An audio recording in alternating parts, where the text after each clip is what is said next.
So hello everyone, first of all I welcome you all to my YouTube channel that is English with साहिल मिश्रा। तो आज हमारी fixed preposition की class होने वाली है। इसके पहले हमने फिक्स्ड प्रीपोजिशन की एक क्लास की थी जिसमें हमने 30 फिक्स्ड प्रीपोजिशन कवर किए थे। तो आज हम उसके आगे करने वाले हैं, ठीक है। तो क्लास को देखिएगा ज़रूर, और सारी क्लासेस लगातार आपके चैनल पर अपलोड की जा रही हैं, तो आप उन क्लासेस पे भी अपना प्यार दिखाइए, ठीक है। तो चलिए, आज का जो पहला वर्ड है वो है कॉन्शियस। अब कॉन्शियस के साथ हमेशा ऑफ आता है जिसका मतलब होता है सचेत, ठीक है। जैसे एग्जांपल है she is conscious of her health, यानी वो अपने हेल्थ को लेकर बहुत ज़्यादा सचेत है। तो कॉन्शियस के साथ हमेशा ऑफ प्रीपोजिशन का यूज किया जाता है, किसी भी दूसरे प्रीपोजिशन का यूज बिल्कुल भी ना करें। अगला वर्ड है हमारा केयरफुल। अब केयरफुल के साथ हमेशा अबाउट आता है जिसका मतलब होता है सावधान, ठीक है। केयरफुल अबाउट, जैसे you should be careful about your weakness, यानी तुम्हें अपने वीकनेस के लिए सावधान रहना चाहिए। तो केयरफुल के साथ हमेशा अबाउट आता है जिसका मतलब होता है सावधान। अगला वर्ड है हमारा कांग्रेचुलेट। अब कांग्रेचुलेट के साथ हमेशा ऑन आता है, जब हम किसी को बधाई देते हैं तब हम इस वर्ड का यूज करते हैं। तो कांग्रेचुलेट के साथ हमेशा ऑन आता है जिसका मीनिंग होता है बधाई देना। जैसे she congratulated me on my success, उसने मेरी सफलता पर मुझे बधाई दी, ठीक है। तो कांग्रेचुलेट ऑन का मतलब होता है बधाई देना, ठीक है। अगला वर्ड है हमारा चार्ज। अब चार्ज के साथ अगेंस्ट भी आता है, चार्ज के साथ विथ भी आता है, ठीक है। चार्ज अगेंस्ट का मतलब होता है के विरुद्ध आरोप, और चार्ज विथ का मतलब होता है किसी चीज से आरोपित होना, ठीक है। तो पहले हम देखेंगे चार्ज अगेंस्ट को, जिसका मतलब होता है किसी के विरुद्ध आरोप होना। जैसे there are many charges against him, यानी उसके विरुद्ध कई आरोप हैं। तो चार्ज के साथ विथ आता है जब किसी के विरुद्ध आरोप लगाया जाता है। चार्ज विथ का मतलब होता है कि कोई से आरोपित, अगर किसी चीज से आरोपित है तो फिर चार्ज विथ आएगा। जैसे the police charge you with theft, यानी पुलिस ने तुम्हें चोरी से आरोपित किया। या तो चार्ज अगेंस्ट का मतलब होता है के विरुद्ध आरोप होना, और चार्ज विथ का मतलब होता है किसी चीज से आरोपित होना, ठीक है। अगला वर्ड है हमारा क्योर। अब क्योर के साथ ऑफ आता है, ठीक है। इसका मतलब होता है इलाज, ठीक है।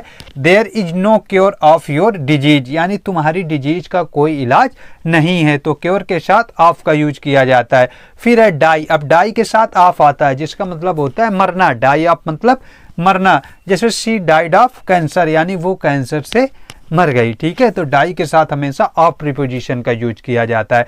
ये फिक्स प्रीपोजिशन है, यानी जब ये वर्ड यूज किए जाएंगे तो इनके साथ यही प्रीपोजिशन आएंगे, इसके अलावा किसी दूसरे प्रीपोजिशन का यूज बिल्कुल भी नहीं किया जाएगा, ठीक है।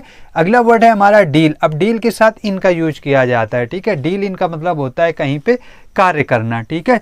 जैसे he deals in leather industry, यानी वो लेदर इंडस्ट्री में कार्य करता है। तो डील का मतलब होता है कार्य करना। अगला वर्ड है फिर डील। अब डील के साथ यहाँ पर विथ आया है, ठीक है। अब डील विथ का मतलब होता है किसी से व्यवहार करना, यानी किसी व्यक्ति से व्यवहार करना। तो डीलिंग का मतलब कहीं पे कार्य करना, और डील विथ का मतलब किसी पर्सन से व्यवहार करना। जैसे you are dealing nicely with me, यानी तुम मेरे से बहुत अच्छे से व्यवहार कर रहे हो, ठीक है। तो डील के साथ विथ आता है जब हम किसी पर्सन से व्यवहार करते हैं, ठीक है। अगला है डिजायर। अब डिजायर के साथ फॉर आता है। डिजायर फॉर का मतलब होता है इच्छा करना, ठीक है। तो I have desire for success, यानी मेरे पास सक्सेस की डिजायर है, या मैं सक्सेस की डिजायर रखता हूँ। तो डिजायर के साथ फॉर आता है जिसका मतलब होता है इच्छा करना, ओके। अगला वर्ड है हमारा वो है डिवोट। अब डिवोट के साथ हमेशा टू आता है, ठीक है। डिवोटी टू का मतलब होता है समर्पित होना, ठीक है। तो we should devote to God, यानी हमें ईश्वर के प्रति समर्पित रहना चाहिए, ठीक है। अगला वर्ड है हमारा डेफर। अब डेफर के साथ हमेशा विथ आता है जिसका मतलब होता है मतभेद होना, ठीक है। तो they differ with me on this matter, यानी वे इस मैटर पर मुझसे मतभेद रखते हैं, ठीक है। तो they differ with me on this matter. तो डेफर के साथ हमेशा विथ आता है जिसका मतलब होता है मतभेद होना, ओके। चलिए, अगला वर्ड है हमारा डिपेंड। अब डिपेंड के साथ क्या आएगा? ऑन, जिसका मतलब होता है निर्भर होना, ठीक है। तो she always depends on you, यानी वो हमेशा तुम्हारे ऊपर निर्भर रहती है।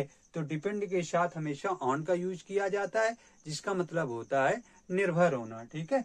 अगला है हमारा डिफरेंट। अब डिफरेंट के साथ फ्रॉम आया है जिसका मतलब होता है भिन्न होना।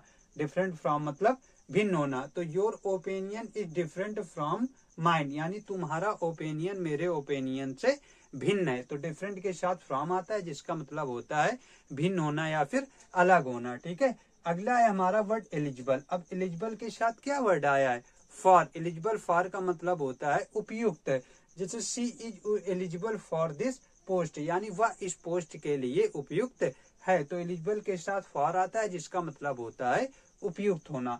अगला वर्ड है हमारा एक्सपर्ट। अब एक्सपर्ट के साथ इन प्रीपोजिशन का यूज किया जाता है। ठीक है, एक्सपर्ट इन का मतलब होता है किसी चीज या किसी काम में एक्सपर्ट होना, यानी दक्ष होना। ठीक है, तो he is expert in math, यानी वह मैथ में एक्सपर्ट है। ठीक है, दक्ष है।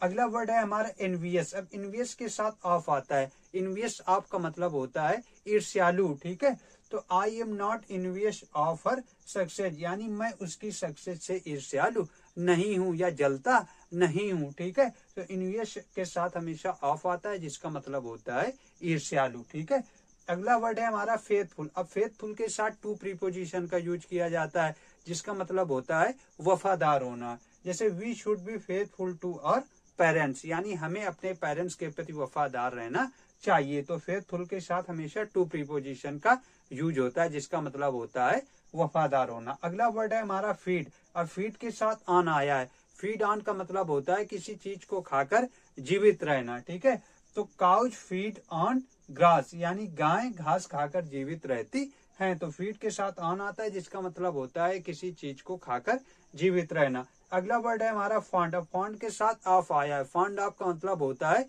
शौकीन होना। ठीक है, तो I am fond of reading books, यानी मैं बुक्स पढ़ने का शौकीन हूँ। ठीक है, तो इस तरीके से हमने सेकंड पार्ट में 50 प्रीपोजिशन कंप्लीट कर लिए हैं। ठीक है, ये फिक्स प्रीपोजिशन की क्लासेज हैं, यानी जो ये वर्ड होते हैं इनके बाद इन्हीं फिक्स प्रीपोजिशन का यूज किया जाता है, किसी भी दूसरे प्रीपोजिशन का यूज नहीं करते। तो फिक्स प्रीपोजिशन से आपके कॉम्पिटिटिव और बोर्ड एग्जाम में काफी सारे क्वेश्चन पूछे जाते हैं, तो आप इन क्लासेज को जरूर करते रहें। ठीक है, और ज्यादा से ज्यादा वीडियोज को लाइक करें। अगर वीडियोज पसंद आती हैं तो वीडियो को लाइक जरूर करें। बहुत सारे लोग अभी क्लासेज को नहीं देखते, हो सकता है कि वो स्मार्ट बोर्ड नहीं है, इस वजह से क्लासेज को शायद ना देखते हो। तो मेरे पास स्मार्ट बोर्ड तो भाई है नहीं, व्हाइट बोर्ड है। ठीक है, तो इसलिए अपना प्यार बराबर बनाए रखें और लोगों के साथ क्लासेज को शेयर करें। जो लोग इंग्लिश सीखना या पढ़ना चाहते हैं, शॉर्ट्स भी अपलोड होते हैं, तो आप डेली शॉर्ट्स भी देखा करें और ज्यादा से ज्यादा लोग चैनल को सब्सक्राइब करें। तो मिलते हैं फिर नई क्लास के साथ। Thanks for watching.